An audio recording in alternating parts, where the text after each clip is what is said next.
இவ்வளோ மெடல்ஸ் வாங்கி என்னங்க பிரயோஜனம்? கொஞ்சம் யோசிச்சிருக்கலாமே. இப்போ எல்லாம் ஒன்றா போச்சு. இப்போ உங்கள் எல்லாத்துக்கும் நம்ம தமிழ்நாட்டை உலுக்கிக்கிட்டு இருக்க கவின் கொலை சம்பவம் பற்றி தெரியும்னு நினைக்கிறேன். ஆனால் அதில் பாதிக்கப்பட்டது வந்து கவின் மட்டும் நினைக்கிறீங்களா?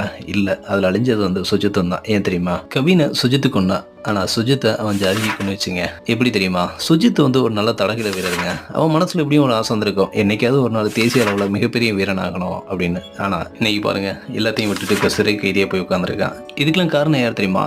இவங்க தாங்க. மானம் காத்த வீரன் டாண்ணி, ஒருத்தான சிங்கம். இதெல்லாம் தேவையாங்க? இந்த மாதிரி சொல்லி சொல்லி எத்தனை பேரை கெடுத்துருப்பாங்க. அந்த லிஸ்ட்டில் இந்த பையனும் வந்துட்டான். இனிமேலே உன்னோட வாழ்க்கை எப்படி இருக்குன்னு நினைக்கிறீங்க? ஒவ்வொரு நிமிஷமும் நரகங்க. அந்த செயலை நினச்சி செத்துக்கிட்டு இருப்பாங்க. தயவு செய்து சாதிய வன்மங்களை சின்ன பசங்க மனசில் வளர்க்காதீங்க. இந்த சாதிய வன்மம் மட்டும் இல்லைன்னா இன்னைக்கு கவினும் சரி சுஜித்தும் சரி எவ்வளோ நல்லா இருந்திருப்பாங்கன்னு யோசிச்சு பாருங்களேன். சாதிய படங்கள் வரும்போதெல்லாம் இதெல்லாம் இப்போ இந்த சமூகத்துக்கு தேவைதானாங்கன்னு தோணுச்சுங்க. ஆனால் இப்போ இது தேவைதான்னு தோணுதுங்க. நீங்கள் என்ன நினைக்கிறீங்க? நான் சொன்னது சரிதானா? சொல்லுங்கள்.